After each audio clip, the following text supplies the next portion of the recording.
We are going to turn it over to I'm going to turn to Atande, who's going to lead the conversation with everyone about the family engagement pilot. All right, I will get out of here.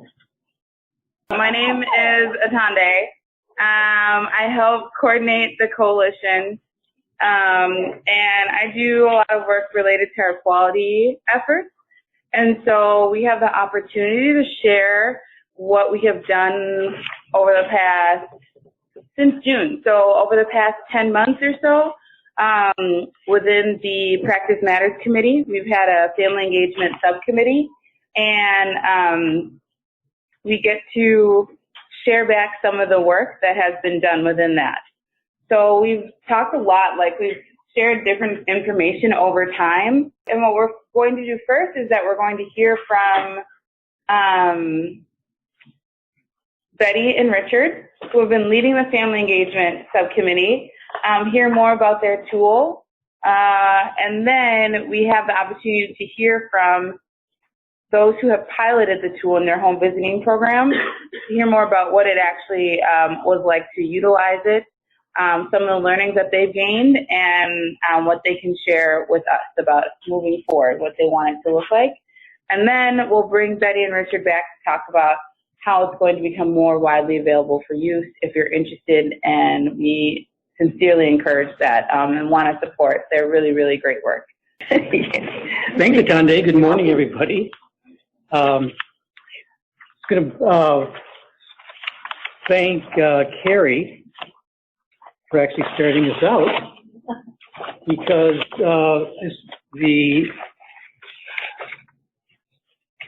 what we're talking about here is really having a process and some tools for both measuring and then promoting this idea of deeper family engagement. And so family engagement often just starts with some sort of superficial logistical things around where things happen, when things happen, which are important, and what activities you do that are consonant with the family. And because we're working with both early education and now home visiting program, it's talking about what's happening in the home with activities for the parent, which you're focused on, but early education also we want them to do that. And then supporting parents as advocates.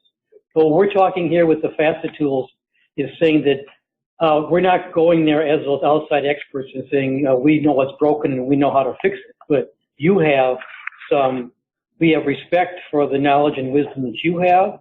We want to make sure that you're connected and supported in your community and with others in your parenting role. We want you to be part of actually designing and running our program and making decisions for that program. And it's all grounded in transmitting values and having a place for kids to grow up to have a strong sense of identity and purpose, because that happens in their communities, in their families. And that's a lot, I think, what's missing in the world today, a sense of a purpose that's meaningful that you respect yourself and then you can respect others. And that's really what it's grounded in.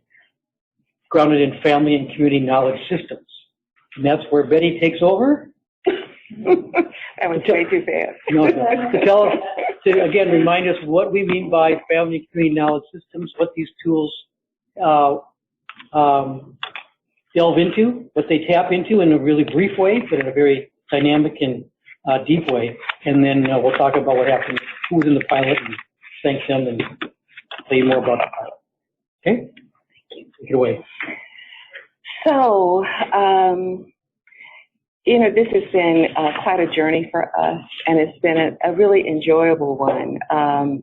I've learned a lot, and I have so much respect for what you all do. I am just astounded by the variety of programs that you have and the many different circumstances that people are in that you are working with. And it is really quite astounding. I mean, you all are on the edge of the messiness of life and, trying to make things work, and using all of the tools around you, the policies, the practices, the relationships, to try to make a difference in the lives of families. And that's tough work, and I really want to just express my gratitude for it, because it makes the world better for all of us. So we began this journey with conversations with the coalition in, I think, in March of last year. And what really got my attention and got me excited is that, you know, the values that you all brought to this, what you all were looking for, you were looking for authentic engagement, authentic relationships, culturally responsive relationships with the families that you were working with. And equity was always built into the conversation. You know, how to give these families a fair shot at things from their perspective, that it made sense to them in terms of what they wanted. And that very much aligned with the work that Richard and I have been doing with these tools, with the FaCET tools. I mean, equity is at the center. And, you know, I have handouts to give you all how to do this. We have those. Oh, you have those? Oh, wow. Okay. I have bigger copies of it, but they might be better. Yeah. Bigger, better. So just kind of take a look at the equity frame. Actually, I need one of those copies myself. Thank you. This is kind of the framework that we used in developing the tools, and it's all about using an asset-based lens when you're looking at families, to look at what their strengths are, to look at how what you're doing can support those strengths. And if you look at these overlapping circles, you can see that community assets, which is where we want families to live, you know, is right in the center. And then there's an arc that goes above, which is the arc that you see when you're using an asset-based lens, where you're adding to the assets in that community. You're first able to recognize their assets through collaborative conversations, through participatory action. And this is where the tools come in. FaCET gives you information about that collaborative frame, about what's important to families. And because, you know, we're building this database, it gives you an opportunity to keep that voice on the table as you go through this cycle. Oftentimes, the kinds of rich information that we get from families end up as interesting anecdotes, but they never go further than that. And so policies and practices don't get informed by that. So we want to shift this by giving you all these tools, and so we can build this database. When you have data, then you can begin with that data to influence public policies, foundation investments. There are all kinds of ways that you can use that data to support the experiences of families and to keep those experiences on the table. Because let's face it, folks cannot go to 1,001 meetings, you know, but when you have data to back you up, that gets a different level of respect. When you have that and you're able to keep that on the table, systems begin to adapt. They begin to shift because they're taking into account that information that you're bringing.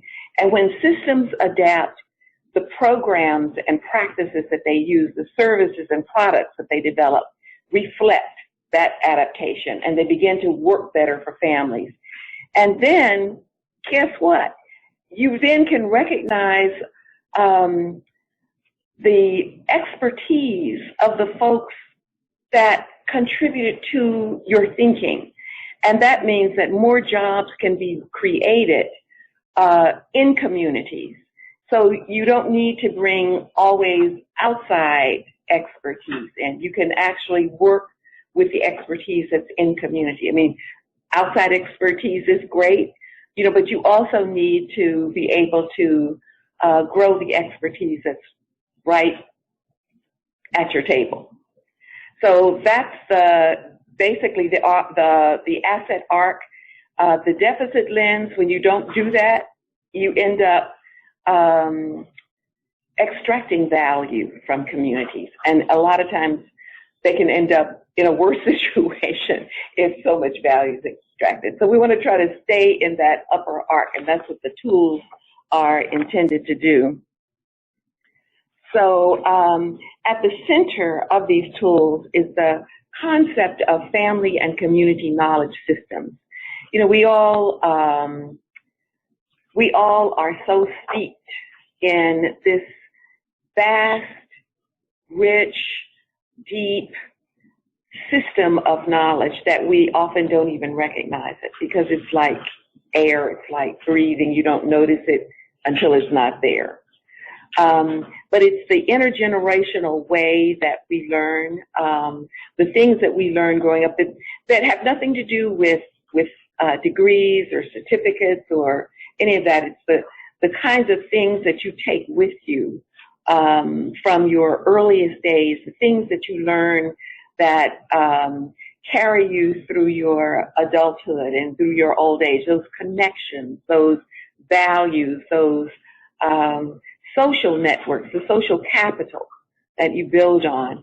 I mean, that's the kind of intergenerational knowledge that holds community together.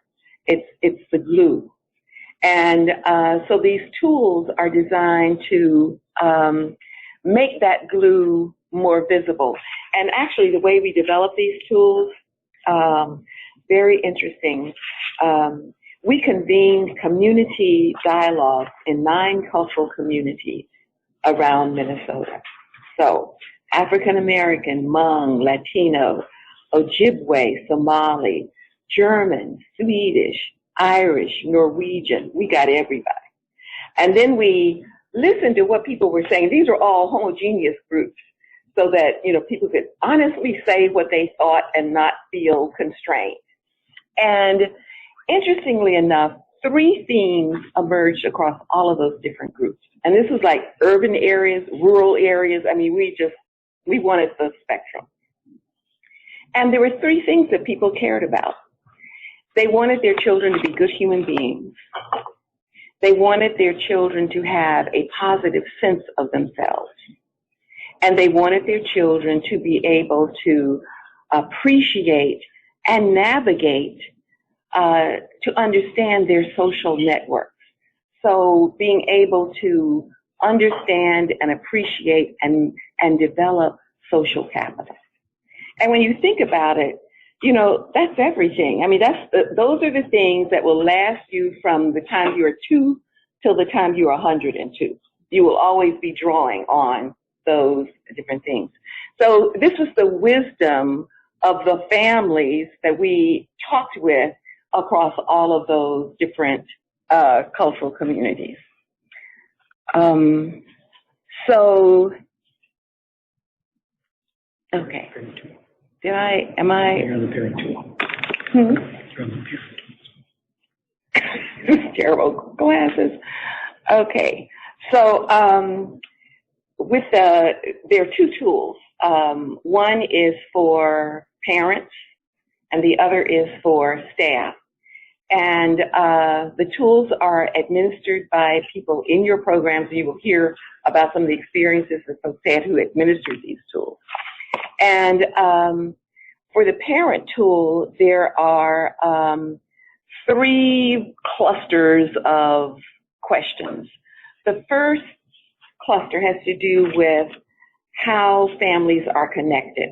You know, what is your support system, and how deeply are you connected to that support system? Do you have a support system? I mean, because those are the things that really make a difference when, you know, you're hit by adverse circumstances, or you have to make adaptations you didn't think you were going to have to make.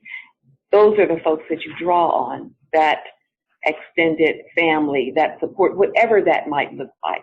And so there's a series of questions that where we're trying to understand, what is your network?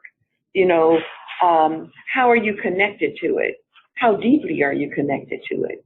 Or if you're not connected to it. And, you know, one of the things that shows up over and over again in terms of American society is that our social networks are getting thinner and thinner. And, you know, that's not an area where we're we are where we need to be. We don't have those ties as deeply as we did even a generation ago or 2 generations ago. There's also a series of questions about transmitting moral and cultural values. Now, this may seem very airy-fairy, but the reason that families talked about this is that your character is what gets you connected to your social networks. If you have a bad reputation in your family, people are not going to stand behind you. You're just not going to be able to access, all of the benefits that your family can bring.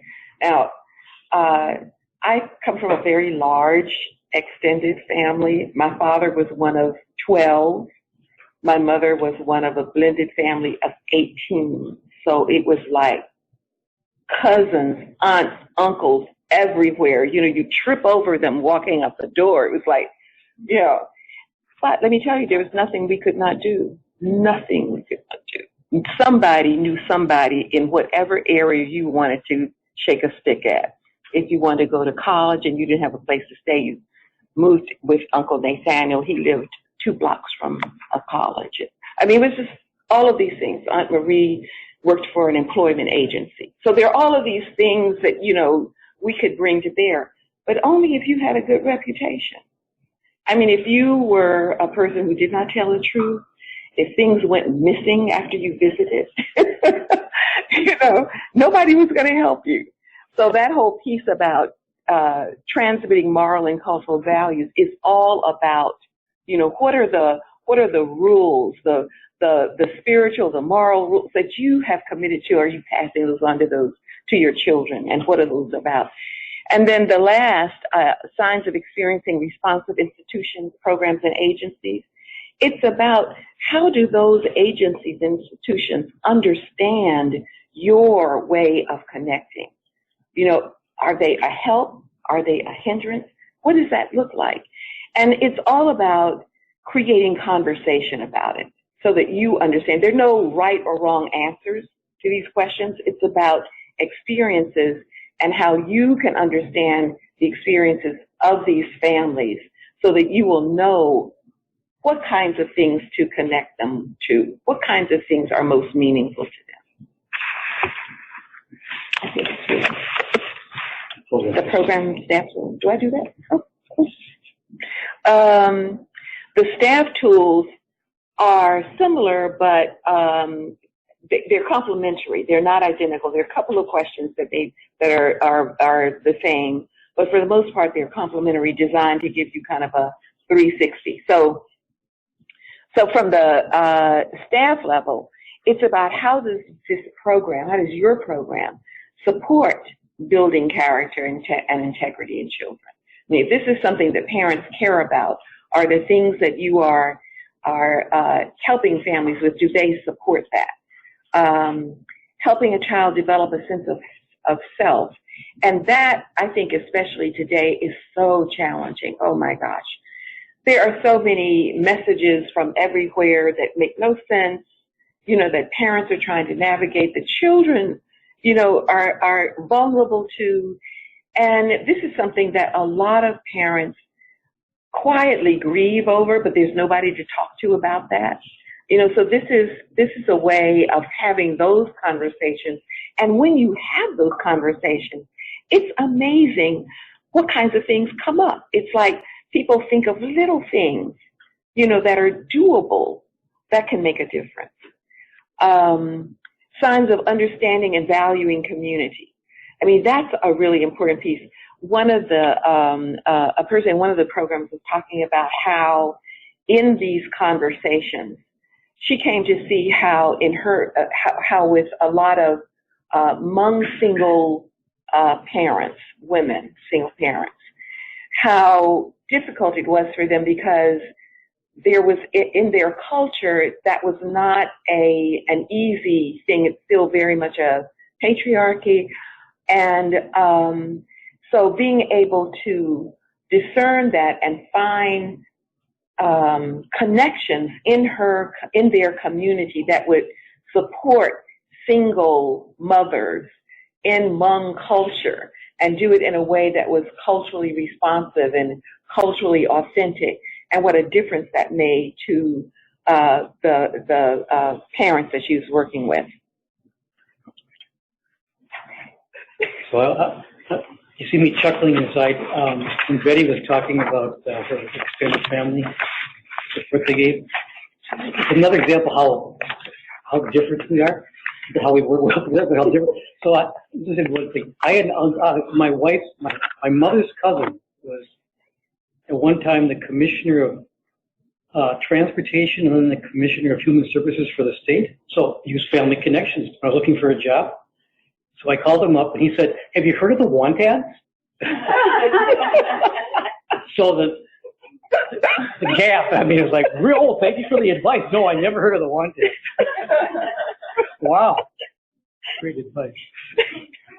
So raise your hand if you're part of the, what do you call it, the evaluation committee, the program, the quality committee. If you helped part of the adapting the tools as part of this process. You're up. Can you do that? And then who were the 5 pilot sites? So Simpson Housing, YMCA in Mankato, YWCA in Mankato. You tell them, who were they? I can't You tell me. Lake Temporary. YWCA, Mankato, Southside family. Southside. Right. Thank you very much. Right. So both the committee over a couple of different meetings, and then in working with the pilots, we took these tools. They said we developed first through those conversations, but then in use with probably about 25 different early education programs across the state since. And they've been continuously adapted. We wanted to adapt these for the home visiting context. And I think we successfully did that. It didn't take that much. It was, I think, really, it didn't make that much of much revision to make them appropriate for this setting. I think it helps continue to validate how important they are for tapping into family and community knowledge systems, regardless of the family context. In the end, in those 5 programs, 40 program staff completed the tool. And these tools are part of really self-reflection. So it's not coming in and assessing you. You are doing a self-assessment of your program and how you engage in your own program as staff. And then 67 parents talked about it. And it's then their own experience in their own family and in their relationship with either program or their communities at large. So it's all about their own self-assessment. And then it created this bringing them together, the results together in a report, provided that platform and a vehicle for conversation between staff and parents that we have found over and over again. It's a conversation that has never taken place before, maybe because there was never the opportunity to do it before, but also because of the information you have that emerges from the tools bring out. So as part of this process, there was you can talk about the online training that you developed for them. Yes, this was the major difference is that you all administer the tools one-on-one to the families that you're working with. And so there was the training consisted of 3 one-hour sessions and a lot of coaching. And one thing I also want to point out, Carrie is a master trainer. She went through this training with for early education, early care and education. So she has a particular perspective on this. So I suggest that you all also talk to Carrie about her experiences. But so there were 3 sessions. There are 3 basic steps in the tools. You administer to parents, you administer to staff, and then you bring you get the results of those surveys, and you bring those results to both parents and staff, and you have a facilitated conversation about those results with parents and staff together. And that is the powerful conversation that is, that really shifts a lot of things. So these are the three key takeaways or lessons that we learned in our follow-up conversations with the programs in the pilot of how these tools were useful in their practice and in their relationship with the families that they worked with. First, it did succeed in what Carrie talked about. It respected what parents had to say from their point of view, and it showed that it confirmed that they had this the identity of the family itself, and the program would be responsive to that family's values and culture, which was a key thing. It promoted and drove conversations in ways that hadn't happened before, as described by the home visitors in their feedback. That parents talked openly about how to support them, how you could support them from their own perspective. And one of the key things we wanted this tool to do was to help improve the relationship between the home visitor and the family being as part of that relationship as a key quality improvement for home visiting, especially when so many of the home visitors come from a different place than people they're visiting. How can you make sure that you're respectful of where they are, who they are, what their background is, what they bring to the relationship, and to improve that relationship? And we found that this did help build that relationship. And then a key discovery in a couple of programs, at least, was that on those first set of questions about their social network. And this showed up in many early care and education programs too, how isolated so many families are. And home visiting has the potential to keep people isolated, right? Because if you go to them and they're not going to play anyplace else, you're there and they're gone, you're still isolated.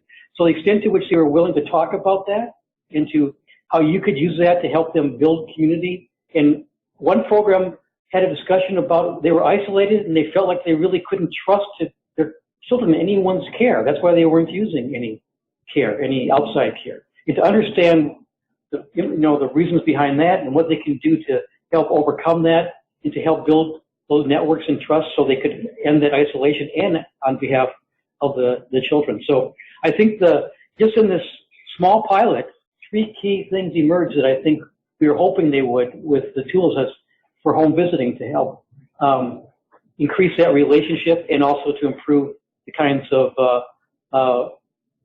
the lives that the families lead based upon the relationships you build with them.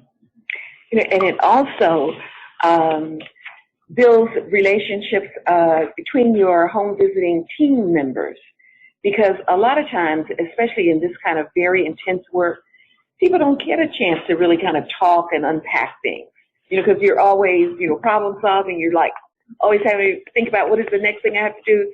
And with these questions, which are designed to create reflection, people got to see, oh, well, wait a minute. So when you had this conversation with the families that you're visiting, these are the responses that you got. And when I met with the families that I'm working with, I got a slightly different kinds of answers. So let's talk about this and let's see, what can we do to strengthen and support families in all of these different circumstances.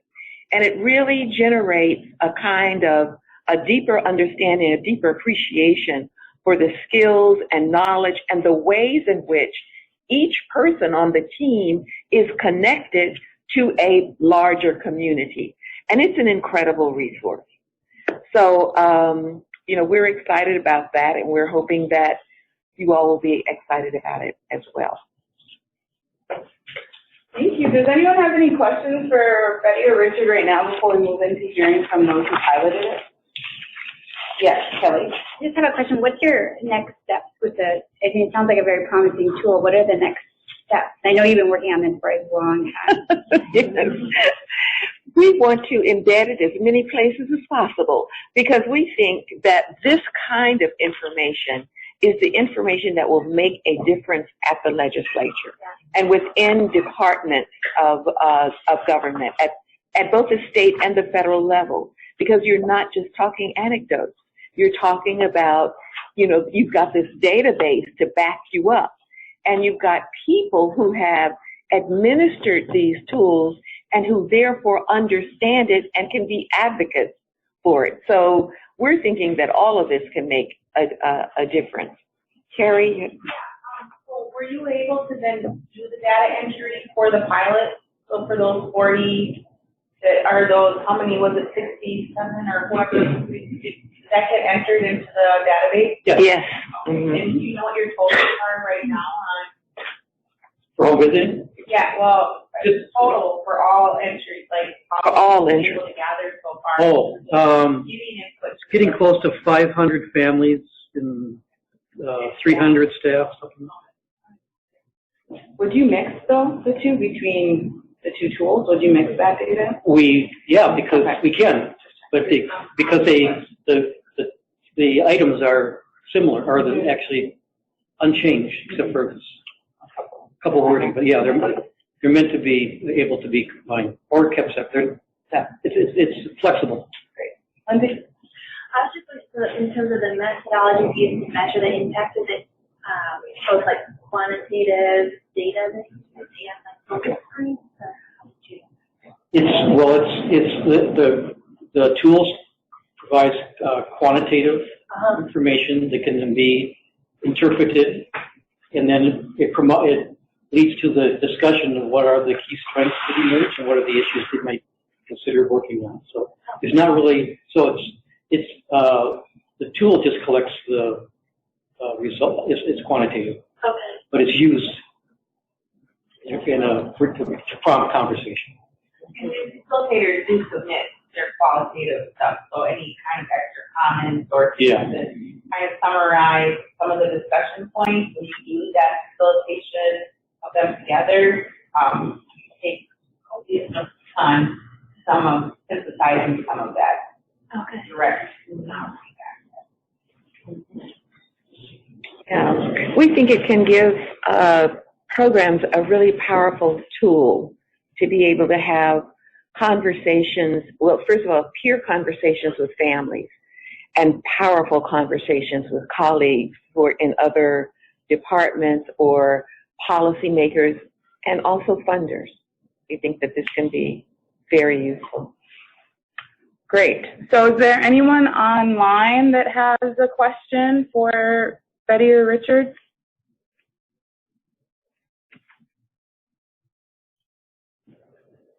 Okay. And you all heard that okay, correct? Great. Oh, here's Let's wait on that. We'll do that after that. Oh, okay. Yeah. Okay, so let's transition over to the panel. I'm gonna thank you both. They'll be back, so that's why. We're gonna transition. Why don't you all come around here? Ruby, come on up, and Chandra, come on up. All this out of the way. I think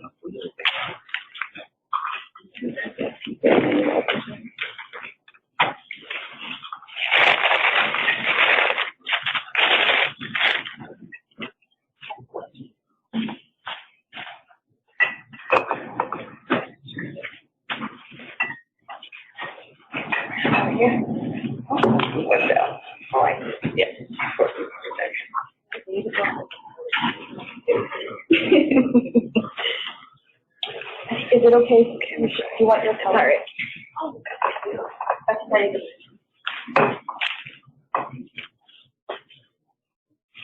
Squeeze it. There we go.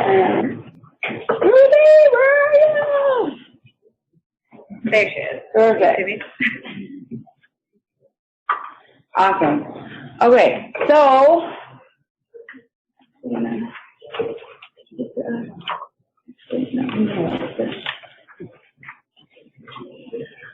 there'll be a little inception for us, but I have the pleasure of introducing, out of the 5 programs that piloted the tool, 4 of them are here to talk to us. Unfortunately, folks in Lakes and Prairies could not be here. They have a meeting, and also they're way up north, so it's just a little harder for them to get here, but Marilyn did come from Mankato, which we're really grateful for, and her colleague Stephanie. So I will have folks introduce themselves. We'll have the first question just be your name, your organization, and then what kind of home visiting program you run. My name is Ruby Machuca. I am from Southside Family Nurturing Center. We are more of a holistic, trauma-informed, more of strengthening their families and identify their strengths to get more empowered in the parents. Yeah, I'm not quite sure. I'm Chandra Bittman from Life Track, and we currently have, 3 home visiting programs. We do 2 contracts with the county, so FaCET and in-home parenting. And then, but our biggest new home visiting program is Parents as Teachers. And so we've started a little pilot with that, and we'll be expanding that. Yeah. Hi, I'm Maya Richmond. I'm with Simpson Housing Services, and we run an early childhood home visiting program. So our organization as a whole helps get people into housing from when they were in shelter and experiencing homelessness, and then when families are in our transitional housing program, if they have kids from pregnancy to 5 years old, they qualify to work with an early childhood specialist. And we use Parents as Teachers, and then our early childhood program manager, Deidre Robinson, has been trained in the Family Spirit curriculum, which is originally created for Native American families, and she is helping create adaptations for African American families. And about 80 to 90% of the families that we work with are African Americans. So she's making cultural adaptations for the population. And I'm Marilyn Herrera. I work at the YWCA of Mankato. Our program serves families that are immigrant or refugee in Mankato, North Mankato, and St. Peter. We have a staff of just 2 visitors that are part-time. We've served about 24 families just within the past 9 months so far. So I always say we're kind of small but mighty as far as the work that our home visitors do. They are both, one is Somali of descent and another individual is Latina. And we serve over 50% of our families are Somali and the rest are Latino. So it's a mix between recent arrivals to the U.S. or at least 10 years in the program. So what we have been doing is evidence informed. We've used the Growing Great Kids curriculum for quite some time. We are transitioning into Parents as Teachers soon, so we're happy to be implementing evidence-based home visiting within our community, and we see this as being a good opportunity to first learn about what our families have experienced as far as with this tool to really put more data into what we are currently doing. So when you all first heard about the pilot, why did you say, I want to be a part of this? So I can say at Simpson Housing Services, we are always looking to grow and adapt and be really culturally responsive to the folks that we work with. And something that was neat about the FaCET is that, well, we wanted to we were already in the midst of talking about how should we engage our participants in getting their feedback, and we were actually about to come up with a tool to do so, and it was honestly perfect timing that the FaCET came into place, because we're like, oh my gosh, we were going to create one, and now we get to work with Betty and Richard and the coalition to do so. So it honestly just fell into place with what our own kind of mini strategic plan was for our program. Yeah, I would say for Life Track, we do surveys here and there, but nothing like this tool. And so the feedback is so important, and the questions are so different than any questions we would have asked, and even some of them were a little uncomfortable, and it was good for our staff because you kind of have to ask those uncomfortable questions to get different answers than what we've ever had before, and that was important for us to get that feedback from the parents. For Family Nurturing Center, we actually wanted to, since we are right in the heart of Little Earth community and the Phillips community, we wanted to be more adapted in how to serve more of that community. We do serve a lot of Latino community, but we also want to adapt more of the Native American community and be more find out how can we get into them, how can we support them, how can we value their cultures. So this actually helped us because now we are adapting the spirit training that we're going to go to here soon, probably, hopefully. That I'm very excited to learn more about it, and hopefully that will make us grow bigger and support our families more. And I think for us, like, we had been, like, going through ebbs and flows with our program. At least we had gone from, you know, doing a different service model and had changed a little bit as far as home visitors being the first contact for families. And so for us, we really wanted to learn what families were going through in the community. You know, with our mission of YWCA being eliminating racism, empowering women, we wanted to learn more about those structural things that are going on within the lives of families. And so from my perspective, it was more to get that specific information with, we recognize that there are barriers, but how are the families experiencing that? How are they connecting to community in a way that we can try to discuss in a way that's more structured and framed? So that to me was a valuable reason for us to just start this process, but then also to learn things beyond just what families usually want to enroll their kids for, is just to help with school readiness. But then there's that other component where families are learning other things about parenting and then their values too. And I thought that this, in reading some of the information, I thought that this was more of an engagement activity. So let's talk about some of the things that you learned after using the tool or through using the tool. Can you talk a little bit about, just generally speaking, some key learnings, and then I'll answer some specific impacts. But I don't care if you start looking straight at me. I don't care. Some key learnings from going through the process. I would say it's some of, like, specifically the isolation of the families that Richard talked about earlier. We know our families are isolated, and they tell us, or, you know, just in other ways we find out that they don't have any other social connections, but now we have the data to back it up, and so it's very specific questions that were on the tool, and that is really important for us to say, not just like we know our families are isolated, but now we can kind of explain a little better why they are, in reference this tool that we used with all the families. Yeah, for us, honestly, that was the biggest takeaway as well, always knowing that we wanted to help our family strengthen community connections, but really realizing the extent to which they feel lonely, they feel isolated from peers.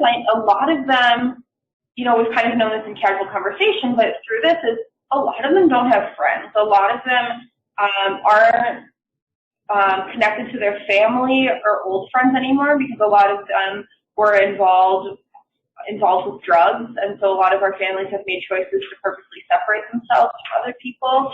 And so we've really taken that to create small groups for the families that we work with, especially at our site-based programs, which we've been implementing already, and it's been really working well. But it's hard and sad to see, and really also empowering to know that these people want connection. They just don't know where to go, and their past connections, no one's ever stayed with them. So helping build up their self-esteem in our home visits so that they feel like they have the agency to go out and make connections, and that people want to be friends with them. So really doing that, building self-esteem with connection. I think to piggyback on some of that, it was kind of like that cultural component. I think from my perspective, I took for granted just the value of having women who reflect that culture, and just thinking that maybe that's enough, right? And I think that in some of these discussions, it actually meant something more for us to talk more in depth about what are we talking about as far as like culture, like what does that actually mean for us?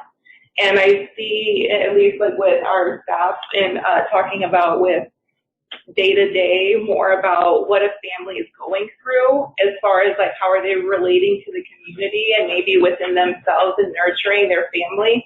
That kind of started to open our eyes more. It's a difficult thing to describe, but I feel like I hear more now within our own home visitors talking more deeply about what culture and values mean within a certain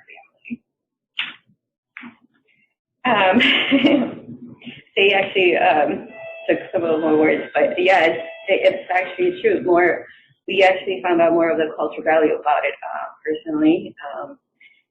Been seeing that a lot, that's been coming up a lot, that they value a lot of the culture, where they're from, the language, their religion, their just their rules and household, or a lot of different things that they had touched it. And how would you say from those learnings it's impacted, some of you already touched on it, but impacted how you approach working with families? Have you changed the way you do things based on what you've learned from using the tool at all?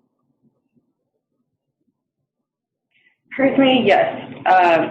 When I go do home visits, I will touch base on their, however the conversation comes up, it always comes up with the culture values.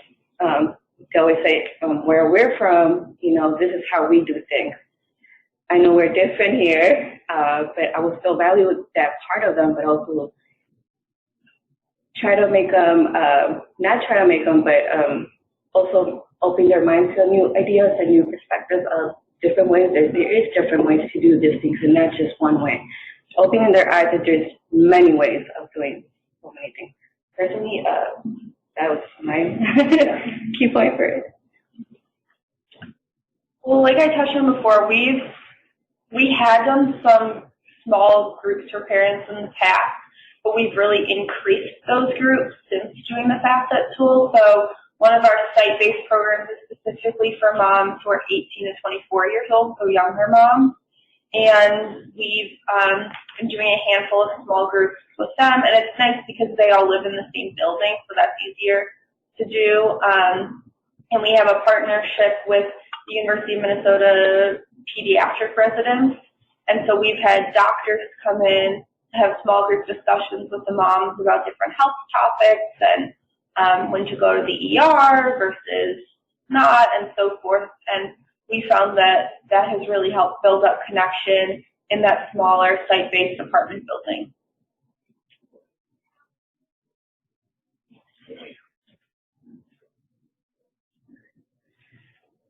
How about some more systems level change? Has this informed things that you might want to change, like fundamentally about the structure of your program, how you do things, et cetera? So beyond that one-on-one relationship, beyond the small group, other things, cornerstones of your program, is there anything that you've learned or you're looking to adapt or change based on the tool?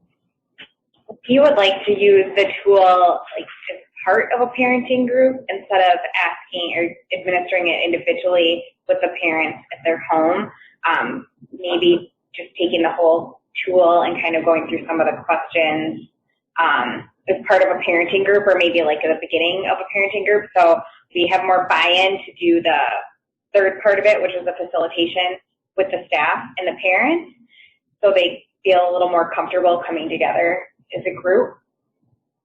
That's one idea that we have. And the home visitors would like that too, now that they feel more comfortable with it.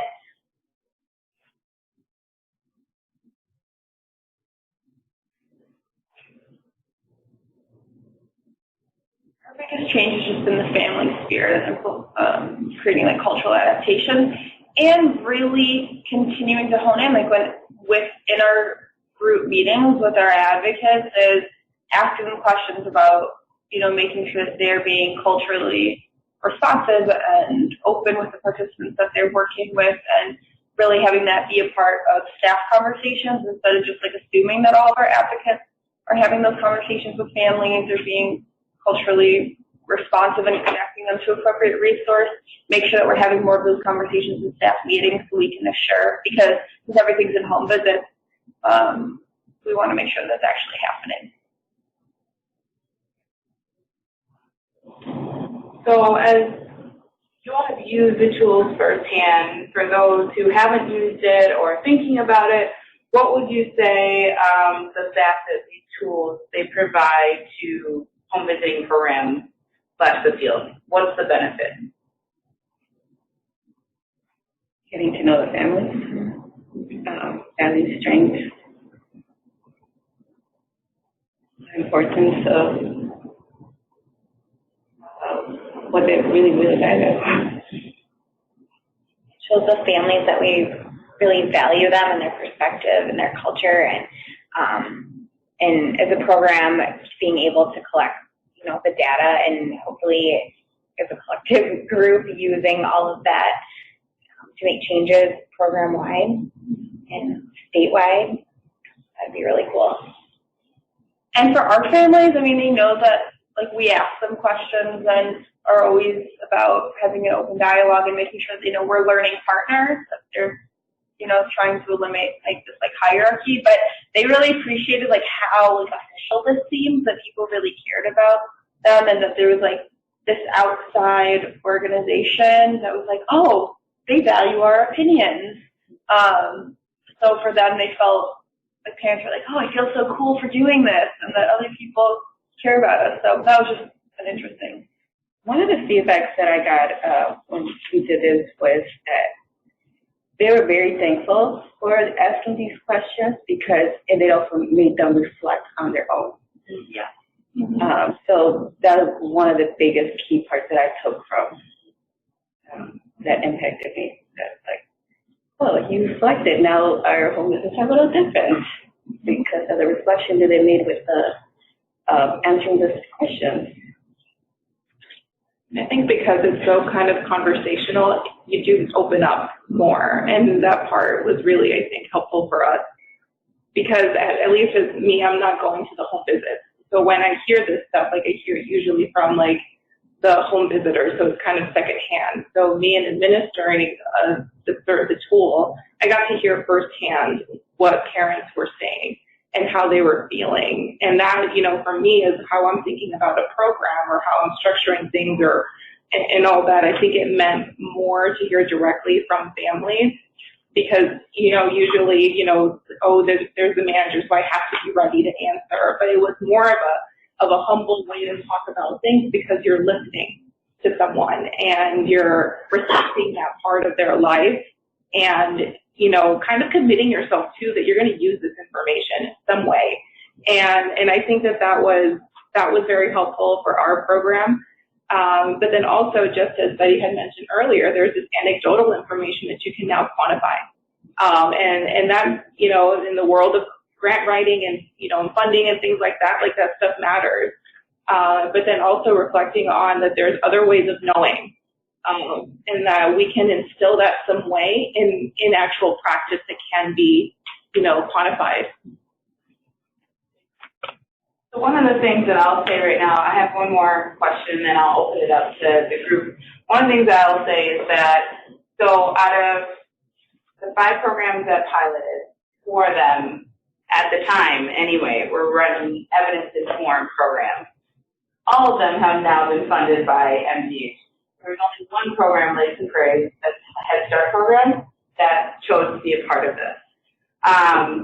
And I was responsible for recruiting organizations, and one of the concerns that came up, I think, from those who are running evidence-based programs was the ability to bring in another tool, to do another thing, which I understand, and also it limits, particularly, part of what we've advocated for is being able to have more and more folks get funding to do evidence-based home visiting, et cetera, and hopefully evidence-informed soon. But there's this push and pull, as soon as we help folks elevate to that next level, then the capacity to include and infuse some of these community tools and community access and resources seems to decrease. And so one thing I wanted to ask you all was about the admin process itself, how it was, how did it feel? Did it feel burdensome? Did it feel I can't believe I took this on? You can be really frank and honest because it was part of what Betty and Richard will take and use and continue to adapt as we think about rolling this out. But I do want to point that out and encourage evidence-based programs not to just close themselves off to it just because they feel like it might be too much or they can't incorporate it into the curriculum that they already have. So you all could speak to that admin process. For staff, it was very easy to administer. Literally the week after we got the surveys, our staff portion was completed. We did an all-staff meeting. It took 10 minutes. For our families, it was harder to administer. The families, I don't want to super organization, but are in really high crisis mode, and whenever we have home visits, a lot of times we have to address the crises that are happening that day. And so I will say there were a couple families who I probably brought the tool about 5 times to visits, and it wasn't until the 6th time that we were able to complete it because of what had to be addressed. Because the surveys took like our whole hour usually because families had questions, they wanted to talk, which I think is great because I wanted to have that conversation, but sometimes we thought we would get it done in a much shorter period of time than it took us.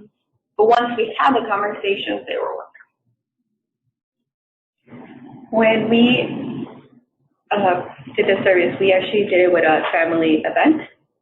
So during the family event, we just explained to them what was the survey, and after that, as a group of parents, they were all asking questions as we were reading off those questions. So I was reading it off in Spanish, and then my other colleague was reading off in English.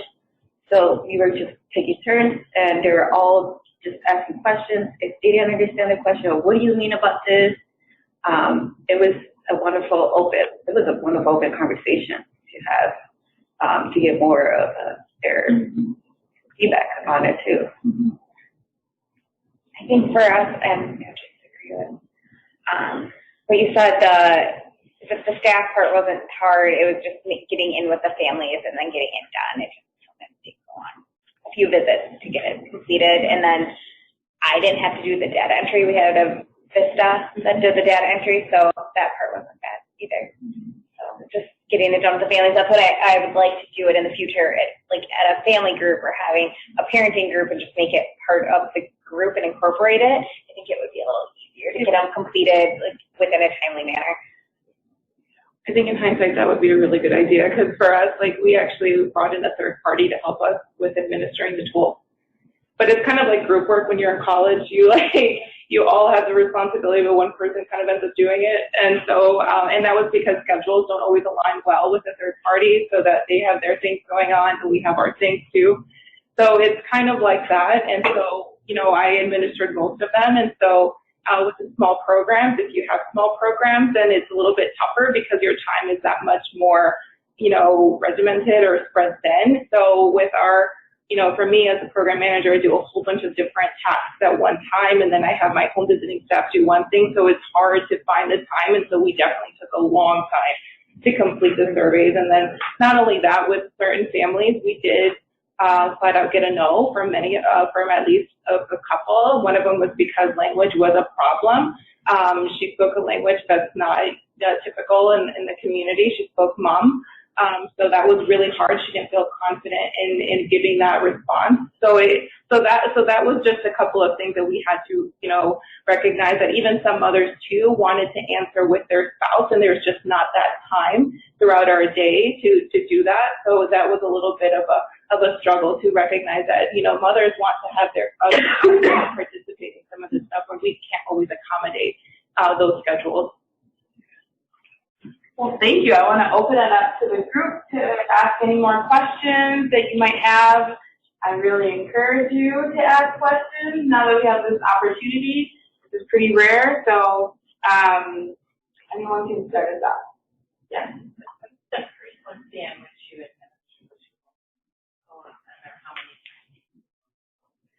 administer? We've only done it the one time so far. We're not sure how we're going to build it in the future.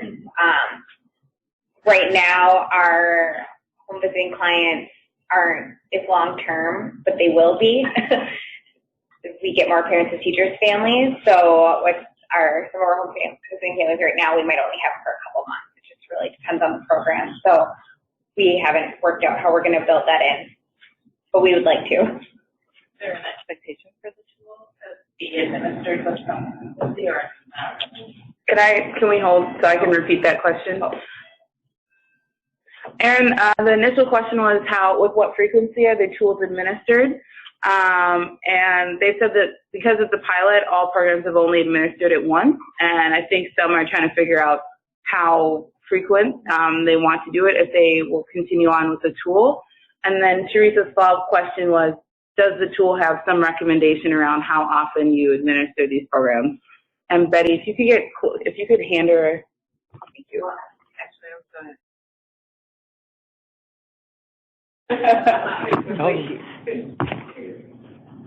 There's no set frequency, whatever is most useful to the program, I would say. But I think it also depends on how often your families move out of the program, too. So I think it's based upon also how you put it to use. When you might see changes to occur, also you want to check in on. So every other year, every 12 months, every 24 months seems to make a lot of sense.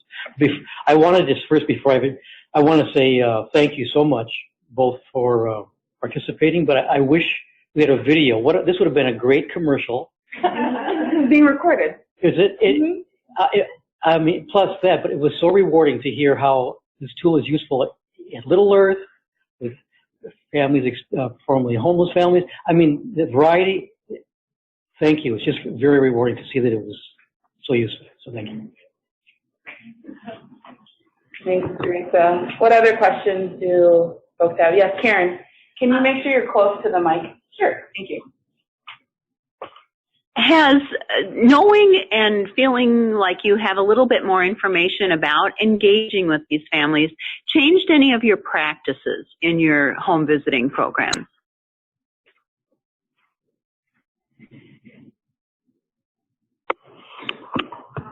For us, we're definitely trying to have more family events, whether they're hosted by LifeTrack, we've been partnering with a lot of the agencies in St. Paul that also have a VISTA with the Birth to 3 focus, and so we've been inviting our families to other events like the Children's Museum and kind of partnering because isolation was so huge, and that really came out with the survey. So we've been trying to be more proactive about inviting families to other events in the community.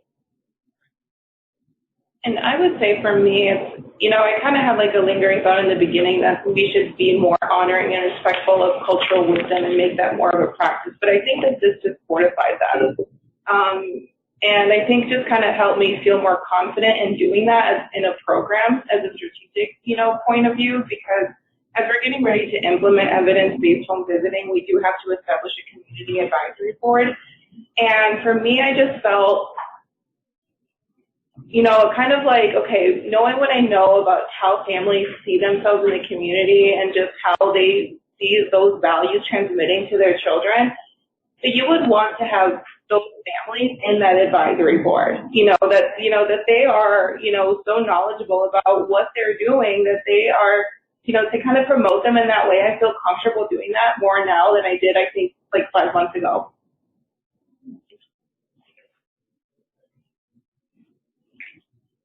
Yes, Lindsay. Is the tool something where, as far as the administration of it, you give it to the family and they are physically filling it out, or are you working with them? You're the one kind of writing down what they're saying, or how is that? For us, when we did the family event and did a survey, for some of our families don't know how to read, so we had to read off the questions. So, and just for nobody to feel neglected we just read off the questions. And we also told them, if you feel comfortable just reading off and answering it on your own, you can go ahead and do that. But that's the way we did it. Occasionally there was the one-on-one, if they were not present on a family event.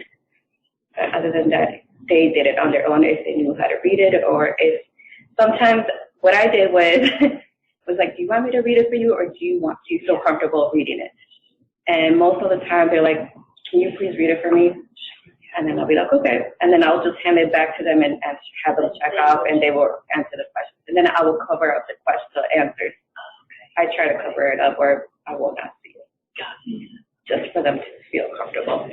What I found is I would also ask, and in our case, a lot of times the parents would just fill it out, but that it's really important to be there with the parent, because it really did take about a whole hour, because sometimes they were confused about questions or didn't know what like a word meant or something like that. So make sure that your staff are there, whether or not your staff are reading them. And I really like what you said about making sure that even when we're completing the tool, to not to make sure that they know that their answers are still anonymous. So yeah. I appreciate you saying that. Yeah.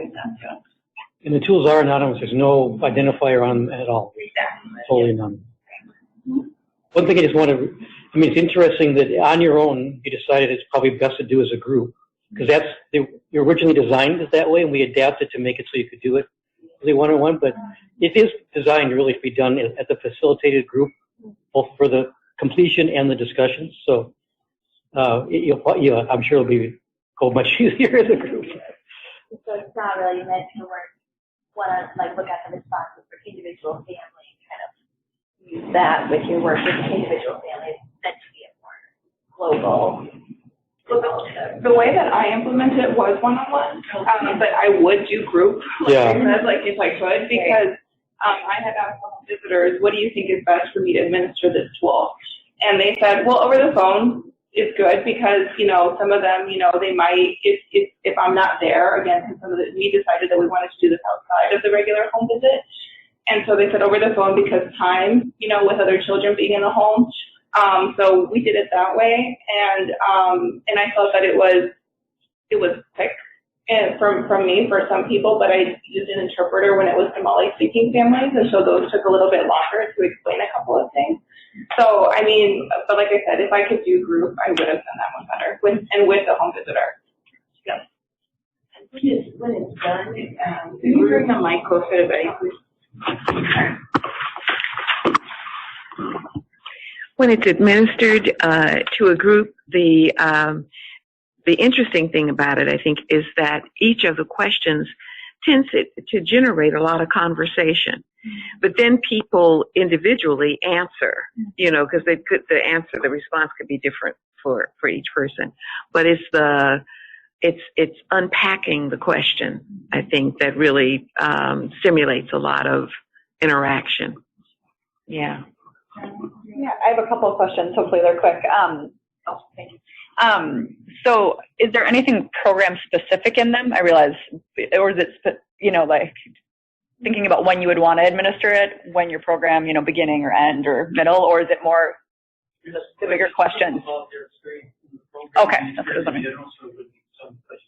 So you might want to wait until they've been in the program for a while, I guess is my one question. And then getting the administration of it or implementation of it up and running, it sounded like there's 3 sessions to be trained, and then you have to have an outside facilitator, or you get trained to facilitate that focus group. Okay.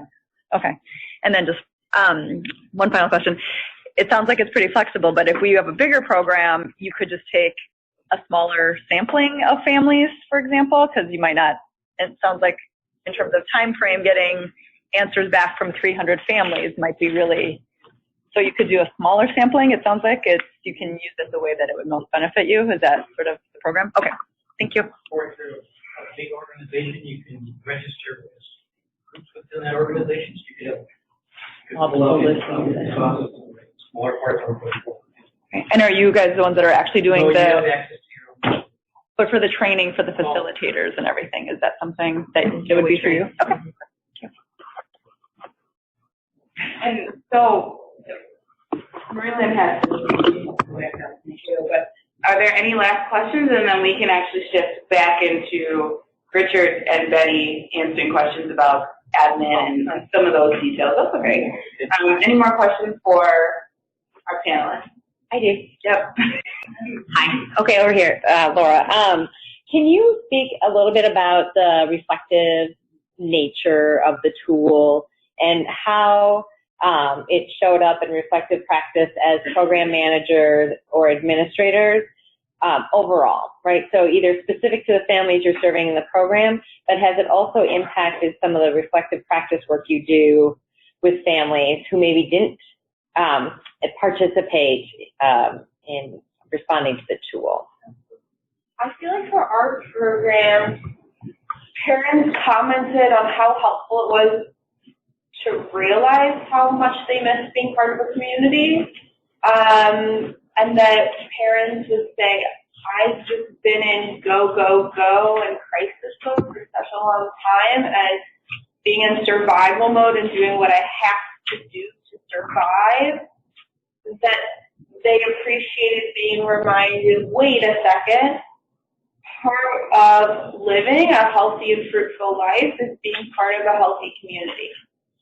And until we've had kind of informal conversations and doing the more formal FaCET, they were like, wait, Ryan, can you help get me connected to more resources?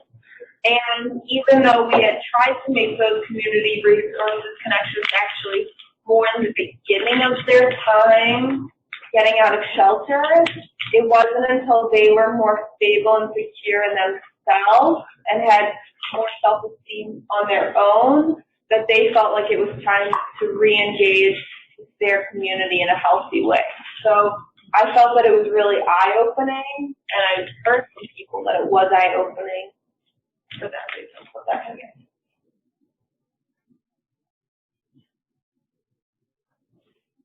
I think for us, I think that's why we adapted the family spirit that's coming up here hopefully soon. It's just a reflective of the values, even for staff to have that cultural experience, even if they don't have, if they come from a background of American culture. So for staff, that was a big reflection too. We do our reflective practice with Southside home visitors, and I think for the staff reflecting, it has come out in other themes in the sessions that the home visitors have had about their own cultural experiences, because the Southside home visitors and our home visitors at Lake Track all reflect the communities that they're home visiting in, and I think some of the there's some common themes that have come up in those sessions that are facilitated by a mental health clinician. Would you agree with that? Yes. Okay. I do. I definitely do. Can you say more about what that was without confidential? I mean, what are some of the themes at least? I think helpful. I won't speak to that, but I don't know if there's anything you feel comfortable saying.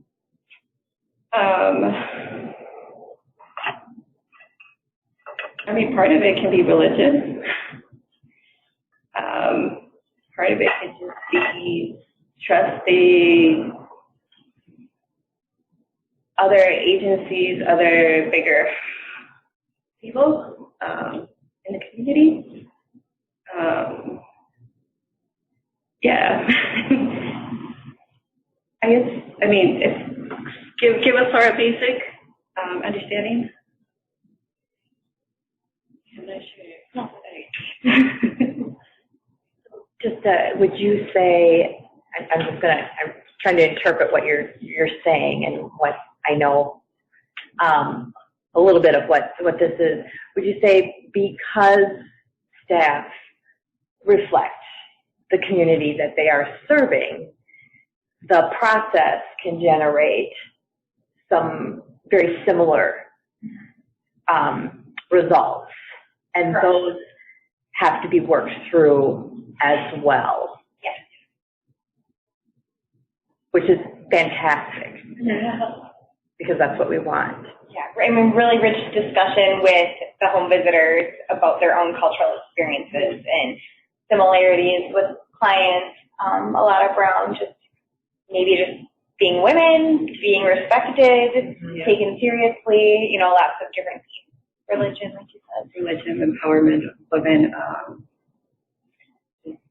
Just have them feel like that confidence, self-esteem building on them, empowerment, making them feel that they do have that empowerment as a parent.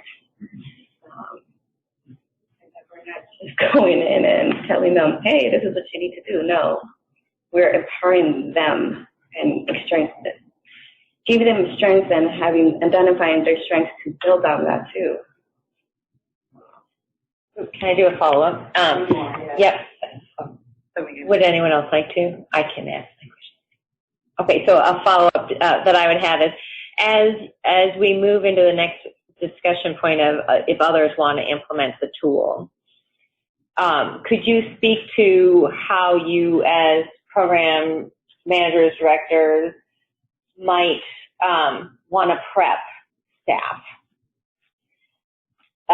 to really go deep in relationship with people, right? Because I think that's one of my takeaways, is that it really allows staff to go deep into relationship with the families that they're serving in a less of a transactional way that sometimes can, happen when you're seeing several families. But it felt like what I heard from you all is that there was something deeper there. It felt less transactional. And maybe that's my own language, so I want to be careful about that. But what might other programs and directors need to be thinking about in helping prepare staff to go that deep? I feel like you definitely need to have a strong relationship with your participant before administering the survey. So even if a family's been in the program for a while, if you have a brand new home visitor, that would not be the appropriate person to do this. I would make sure that people have built up rapport. Obviously, we know a lot, it's hard to build trust with people, and for some of these answers, you need to have that trust already built. So I would say making sure that you have a strong relationship, and it can even be if you've worked with someone for someone. And also, this isn't necessarily about building strong relationships, but don't push it to the last minute, start doing the surveys, because from experience, flexibility has to be our middle name as home visitors, and knowing that, give yourself leeway and time so you don't feel rushed, so then those conversations can be more authentic.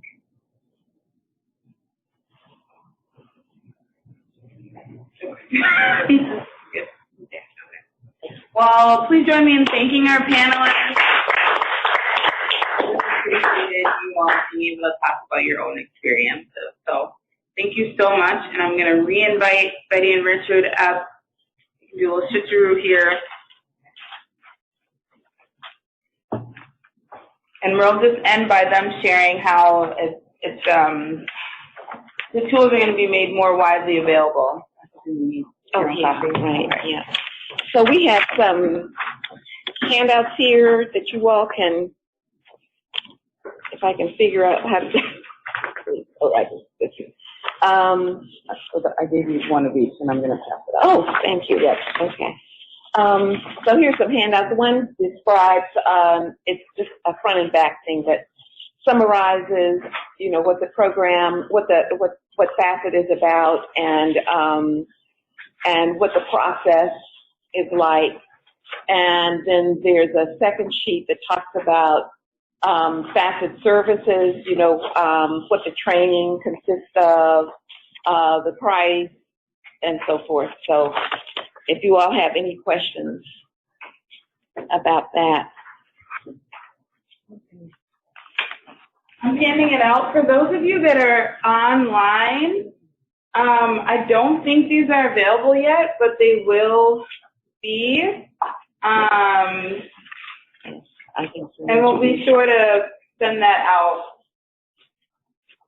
as soon as we can. But because of that, and just because I think it makes sense, Betty, would you be willing to walk through both documents? Or Betty or Richard, can you walk through the documents? Okay. So,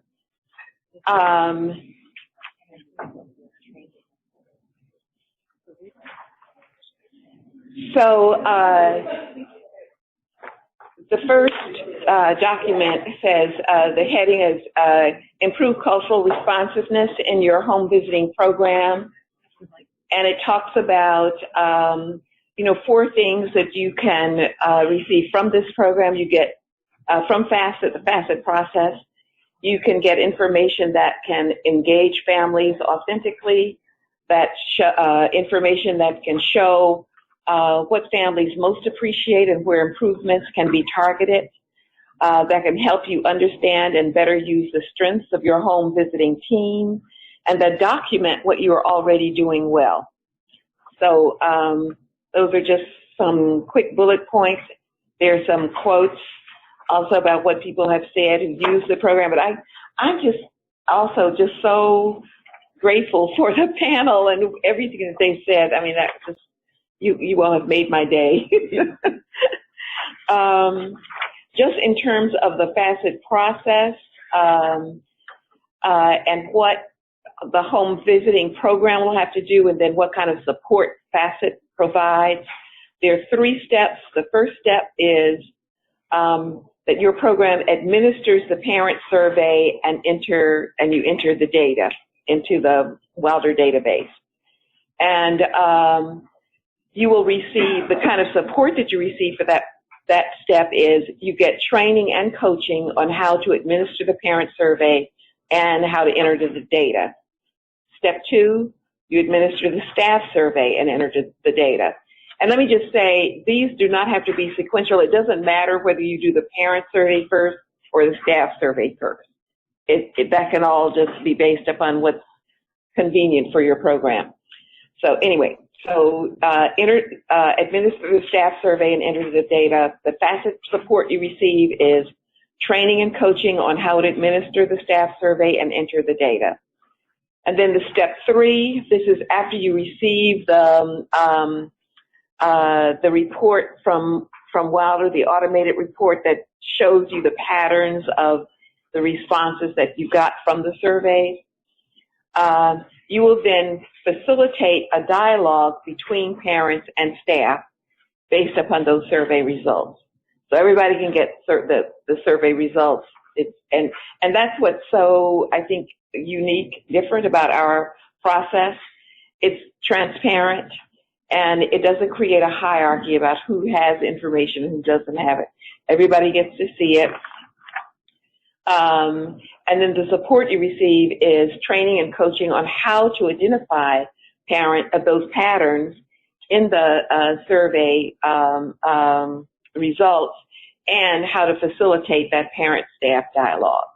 So there is a manual that comes with this that's very comprehensive that can walk you through everything, in addition to the training and coaching.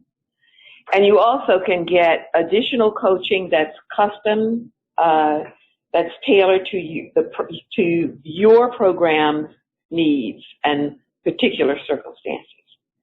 So if you look at the sheet on services, it just describes that there are basically 2 different ways to do this.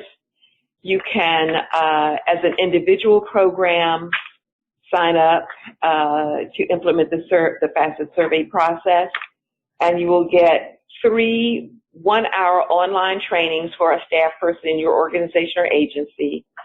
And the training includes the parent survey, the staff survey, how to interpret the data, and how to facilitate the parent-staff dialogue. And the cost of that for one program is $5,000. And you get up to 10 hours of coaching with that. We also offer for groups of 5 programs, and we really encourage this because we think that you learn from each other. I mean, it's really great to go through this, as a group.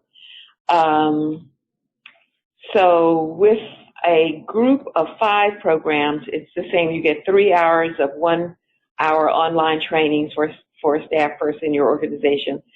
And it includes the same kind of thing: parent survey, staff survey, interpretation, facilitation of parent-staff dialogue, up to 10 hours of coaching. And that's for $20,000 for a group of 5.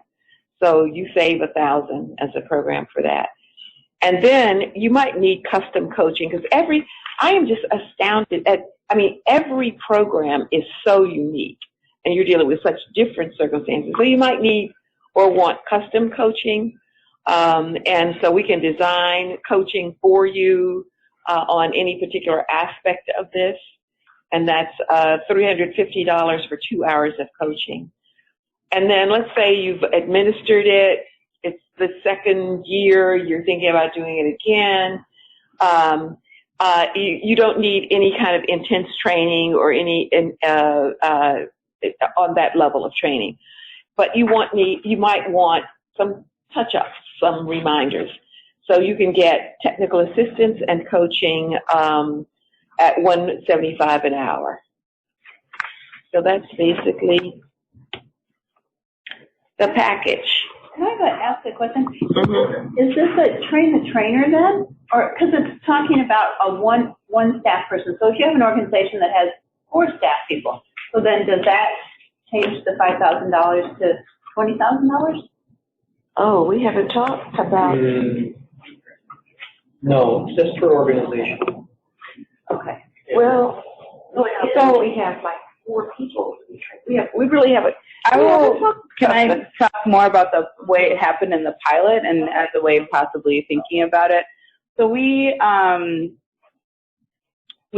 and Jill, I'm going to try and answer your questions as I talk. So again, we had all our training sessions occurred online. So there's no in-person meeting. So for those in Greater Minnesota, it's not, hopefully there'll be less of a hassle anyway to do this.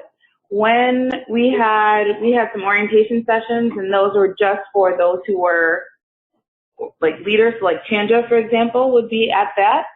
When it came to training around the use of the tool and the administration of the tool, which is what these 3 sessions would be referencing, then we had those who were going to be involved in the administration, a part of those training sessions. Okay. So instead of just Chanja, it was Chanja, Shua, and Maisi, and Leah, who were all part of it. And so because everyone could join online, it was more just around finding times that worked for the whole group to be present. So and presumably, unless Betty changes it and Betty and Richard change it, that's how it worked for us. So again, Ruby is a home visitor. Jennifer is like their program manager, and so Jennifer was there at most meetings, but Ruby and then Fatuma also got their training in order to administer the tool itself. Right. Okay. Yeah. And that was included. That was included. Yeah. It wasn't like they were all part of the same training session. It wasn't like a separate, like we're going to just do Jennifer and then afterwards we're going to add Fatuma and Ruby. It was when we're training around the administration of the tool, everybody will be present. Okay. Yes. Yeah. And what I haven't figured out yet, there may be a critical mass, that it would just be impractical to train that many people, we don't know what that is yet. So that, Hennepin County would get it for $5,000. Got budget problems. The state of Minnesota can't get it for $5,000. Thank you. I think Jill also asked a question. Jill, were your questions answered, by the way?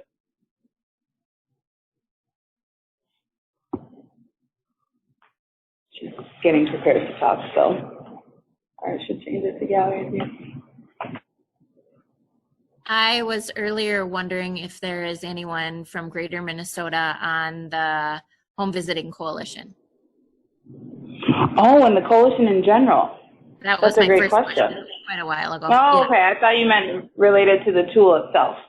Okay. I can answer that after this, or Laura and I can answer that after this, but I want to make sure that we close out questions related to the FaCET before we move on to broader coalition stuff. Yes, Lindsay.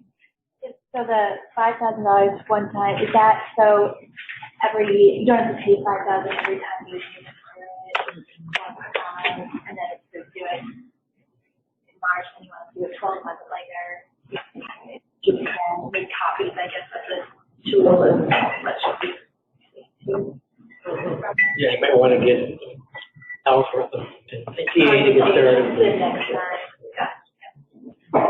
This is probably not a good question, or I think I kind of know already, but could this tool be used to measure outcomes for a program around cultural responsiveness? Yeah, you can measure outcomes related to family engagement. So the extent to which parents are connected to networks and resources, the extent to which they feel programs responsive to them, the extent to which they're involved in decision making. So yeah, it's definitely focused on the kinds of parent engagement we talked about at the beginning. Yeah. Those are the kinds of things that we're measuring. Okay, yep. And that's part of the data. Your data, yep. It's set up to be automated, so whatever you put in, you get it automated recorded, or whatever you put in. Okay. And you can compare year to year or however. I'm going to ask us to project a little more into the microphone. So yeah, folks are trying to hear. Yes, Carrie. Yeah, I have a question, actually two.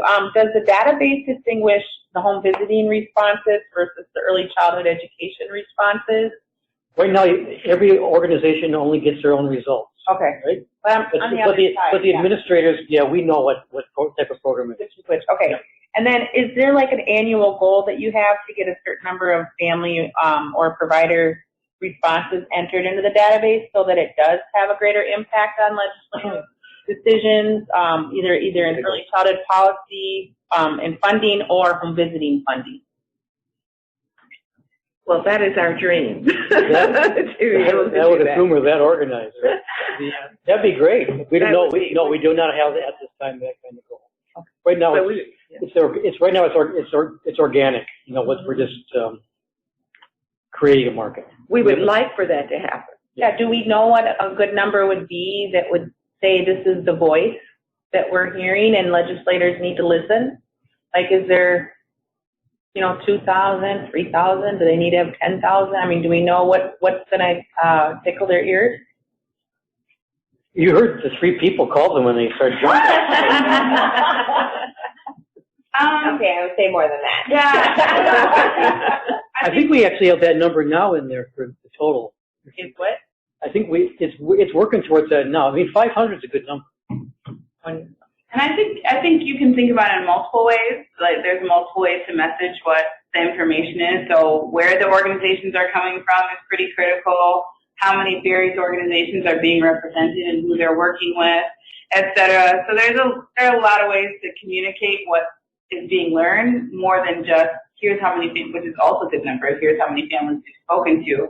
But I think that's part of the reason why we did this pilot, is to be able to continue to build this information and build this database, and now we're sharing it with you all and saying, please think about how to incorporate it and please follow through on this, because if we don't get programs to do it, then we don't have the data. Exactly. And so that's part of the reason why I asked around the administration based on what kind of programming you're running, et cetera, so that you know that it is possible. I mean, when I started, I was like, I don't know how we're going to coordinate between 5 organizations, home visitors doing things like at all different times. People are located across the state, but we were able to do it. And we're able to find several times over the course of almost a year to say, here's where we're going to meet up, 2 hours of your time. We all get on Zoom, 2 hours, boom, we're done. And you can go do it on your own time. So it's very feasible. It's very possible.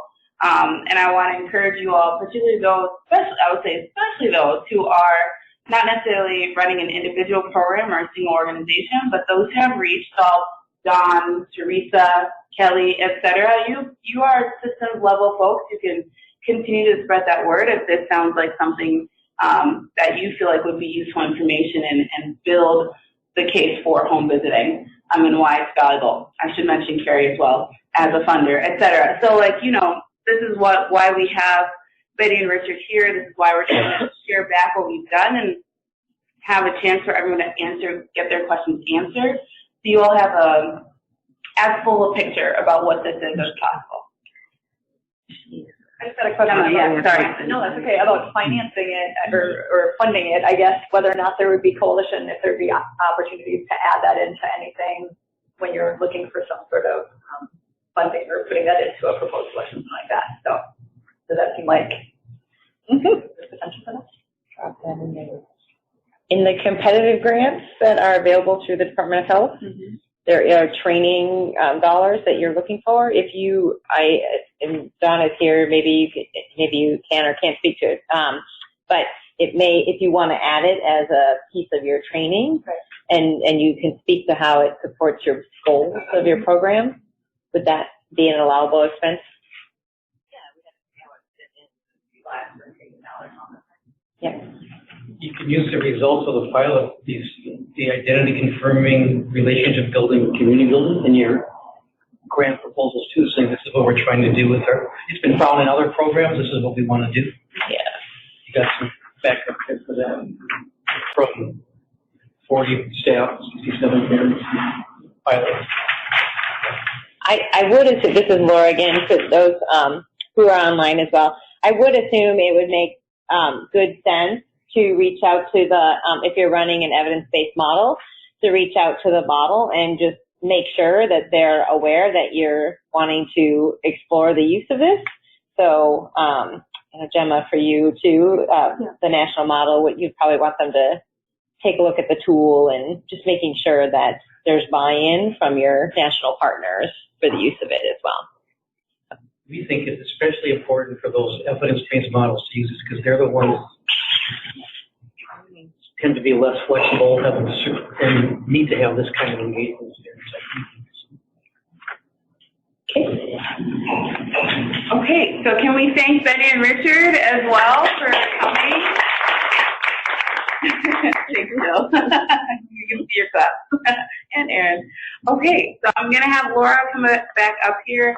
Laura, I will have you lead with Jill's question around the involvement from Greater Minnesota, because I think she was wondering about that. And then we can move in just because, well, we have 5 minutes left, so we'll figure it out. Laura will figure it out. I appreciate it. All right. Well, thank you. So, Jill, to answer your question, yes, we do have different programs participating in Greater Minnesota through the coalition. Many times, people will participate online, such as you are today. We had received our first grant from Otto last year, and we were doing some intentional outreach to different communities in Greater Minnesota and utilizing intermediary organizations such as the Minnesota Initiative Foundation, the United Way agencies as a way to do some outreach. Gail Kelly is on the call as well, so Head Start and Early Head Start through the association, using our partners, leveraging our partners to communicate more broadly. And then Joel came in as well from Western Minnesota, and then we had some folks in from Mankato. So depending on what people's ability are to come to the Twin Cities, we generally host the meeting here, but we are in conversation about not only intentional outreach, but some regional support too. So, does that help? Yeah. Great. It does. Connectedness matters, and so we are really trying to work on that. So, okay. We have actually run out of time. We won't actually be able to have our next conversation because I'm not even going to try in 5 minutes. So I think what I would do is I'll set up what I was hoping we would have time for today. The coalition has two primary functions, right? So our primary functions are around supporting quality across the field. And the pilot that you just heard about this morning was one of our efforts to say, we heard loud and clear from home visitors, home visiting programs across the state, family outreach, engagement, retention are big issues. And so engagement was the way that the coalition was trying to approach these challenges and really hold up how important it is for families to reflect on their own needs and wants and desires for their children and their families, and then how do we as home visitors in the community be responsive to that. So the work that we just heard about falls under that quality work. You heard me provide the update on the legislative work as well. Our goals for the coalition have been around better or stronger coordination across either home visiting programs and or across early childhood systems. So how do we as home visiting programs interact with other home visiting programs, other early childhood services? And I am positive that you, like I, have heard that every delivery system believes they are the best, right? And that there's actual times where people are arguing that you should come to our home visiting program because it's better than their home visiting program. We're really trying to help move away from that. Because there are enough needs out there that we really are trying to get people to think about how do we coordinate and really meet the needs of families instead of filling our own programs. But that's not easy to walk both lines of that. So the conversation I was hoping to have was, again, focused on how do we think about big picture coordination and our role in this as home visitors. And I sit at many tables on your behalf, and it was just an opportunity for me to start to ask these questions again. Like, based on where we are today, what's the way that we should be coordinating? How do we move this work forward? I would love to have this conversation with you. I think it's incredibly important and very timely, and I'll tell you why for two things. And the other question was around capacity building. As many of you are moving to implement and or expand your evidence-based programs, or think about improvement, continuous improvement within your evidence-informed programs, what are your needs? We have seen that a lot of people have, staffing is tight, it's hard, turnover is robust in many communities. How do we help support you as a coalition? So those are the two things that I'm hoping that we can continue to have conversation about. But I want to circle back in the last 2 minutes about the timeliness. In the state of Minnesota, there are two big efforts happening that we are trying to keep the coalition actively engaged in on a policy and systems level. First is the state of Minnesota received a preschool development block grant, Birth to 5. What they are doing is taking this opportunity to really look at systems and what are the family needs. They're doing community needs assessment and creating a statewide plan for the state. It is Birth to 5, even though it's being run through the Department of Education.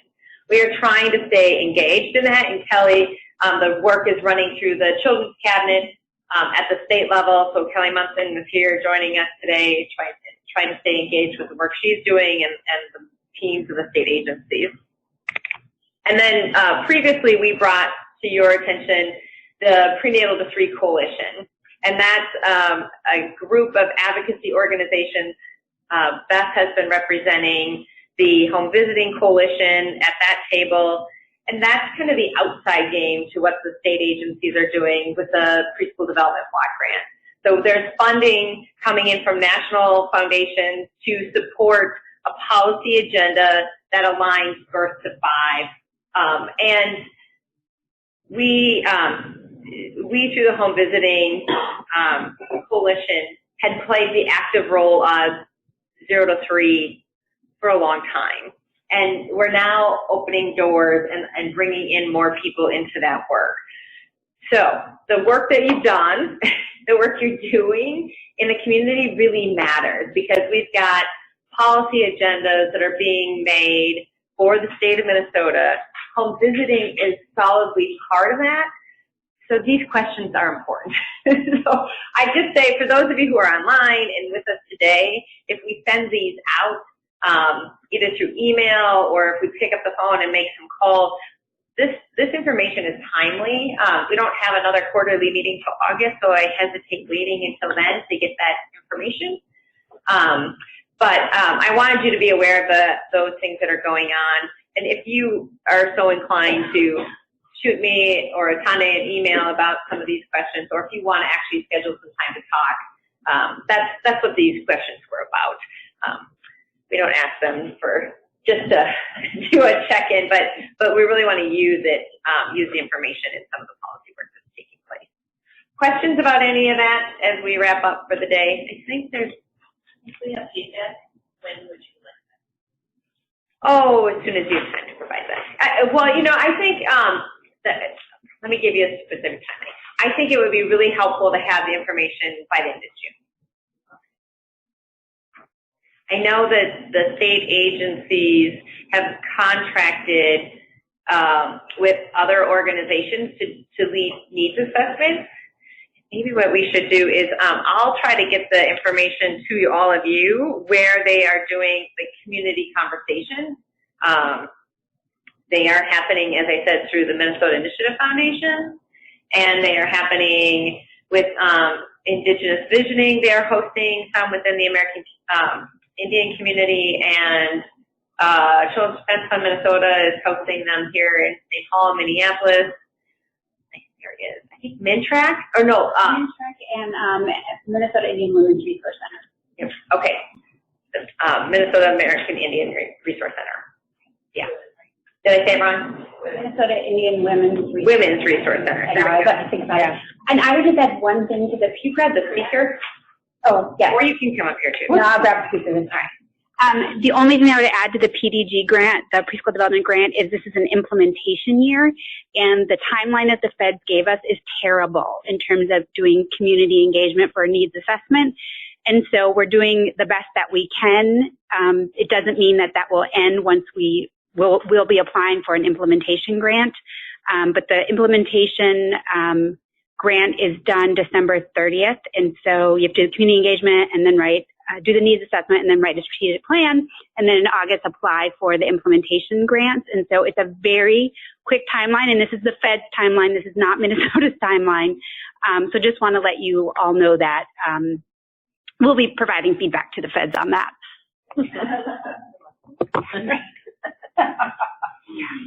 All right. Any questions from any of you who are with us online?